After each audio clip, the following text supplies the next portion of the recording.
In the top stories, Selwyn Pringle still charged, not released in Janelica Romney case. Belize government reaffirms zero-tolerance policy on corporal punishment, and Air India crash victim's son says he received wrong remains. We'll be back with the details after this break. While others see customers as numbers, we see our customers as people, neighbors, friends, who deserve more than one-sided connections. That's why we're redefining what real connection is, by prioritizing our customers and showing our appreciation by putting our money where your loyalty is.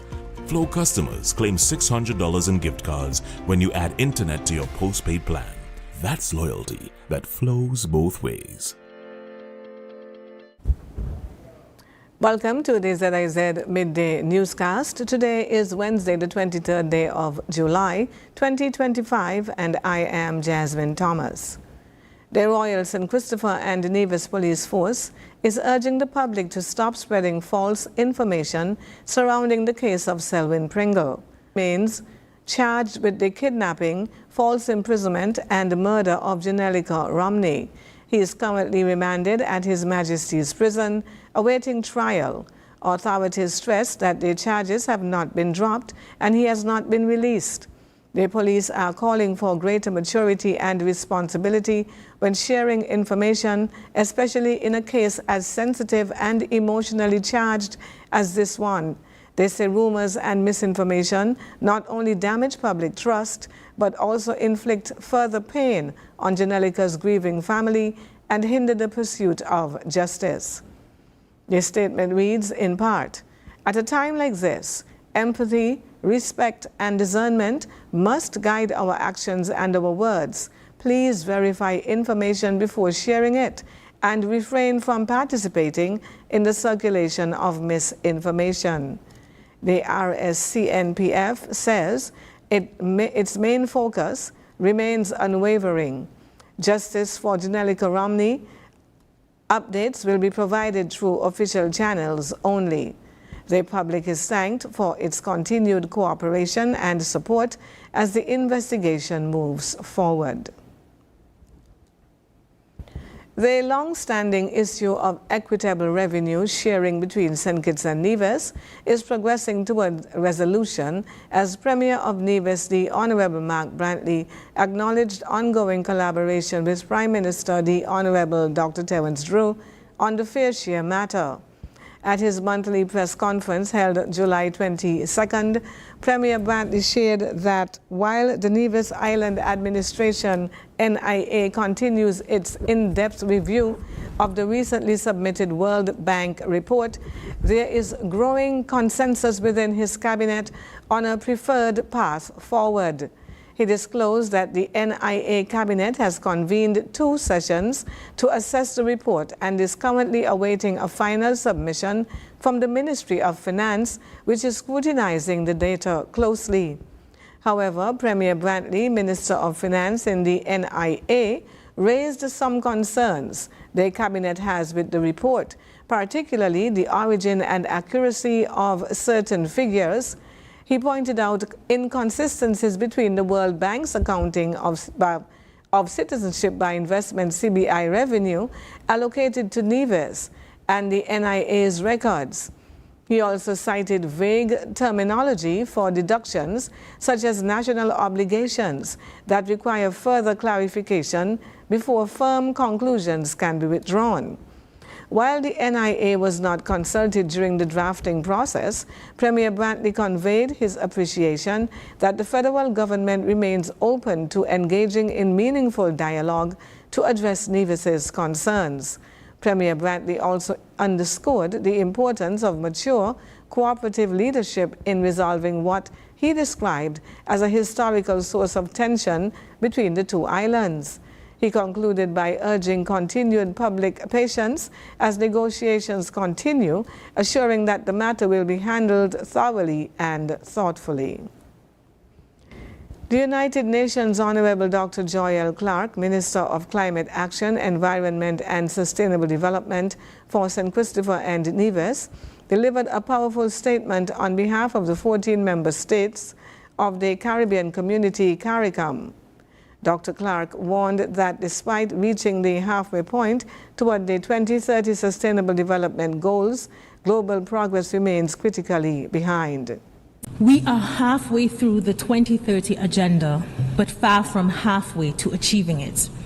Only about a third of SDG targets are showing even modest progress. The compounding effects of climate change, environmental degradation, and economic shocks are putting hard-won gains at risk. And too often, global institutions are failing to rise to the occasion, underfunded, outdated, or undermined. Speaking to the General Assembly, Dr. Clark cited climate change, economic shocks, and the failures of global institutions as threats to development gains. She urged countries to resist despair and instead invest in solutions grounded in innovation, equity, and multilateral cooperation.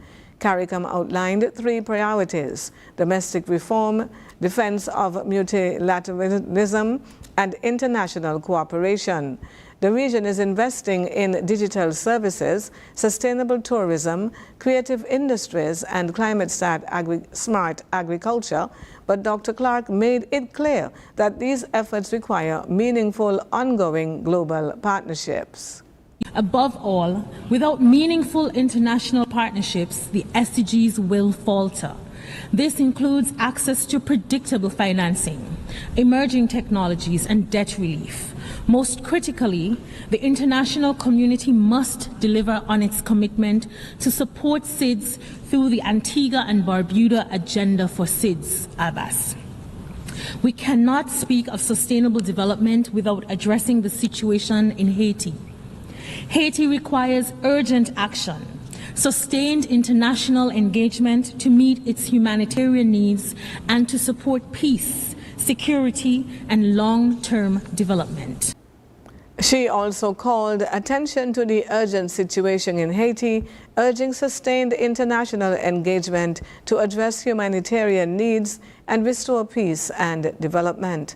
Dr. Clark closed with a rallying call as the UN approaches its 80th anniversary for the global community to act, not with excuses, but with urgency and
on the regional scene, the Belize Ministry of Human Development, Family Support and Gender Affairs has reaffirmed its zero-tolerance policy on corporal punishment and all forms of violence against children following an alleged incident involving a staff member at a state-run facility.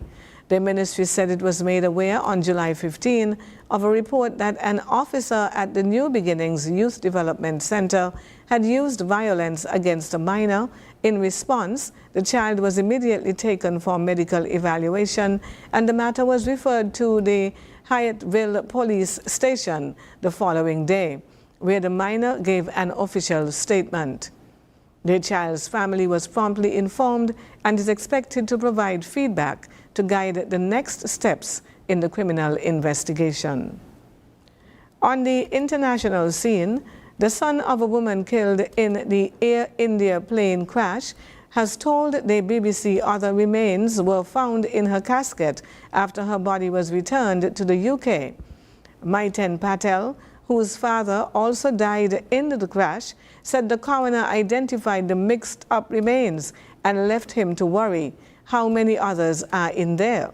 The Daily Mail reported on Wednesday that the wrong bodies were being sent to loved ones following the crash which killed 260 people shortly after takeoff in early June. All remains were handled with utmost professionalism and dignity, India's foreign ministry said, and that it was working with UK officials to address concerns. We now take a look at the weather. Present weather across St. Kitts and Nevis is partly cloudy with dust haze.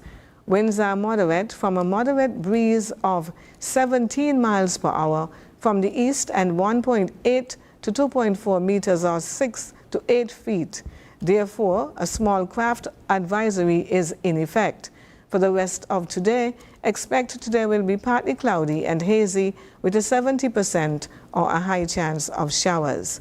Tonight, showers will be partly cloudy with a 70% or a high chance of showers. Sunset this evening will be at approximately 6:47 and sunrise tomorrow morning is set for 5:48. That brings us to the end of the ZIZ Midday newscast. Join us for these stories and more in detail. Thank you for tuning in. I am Jasmine Thomas. Grace be to you and peace be multiplied.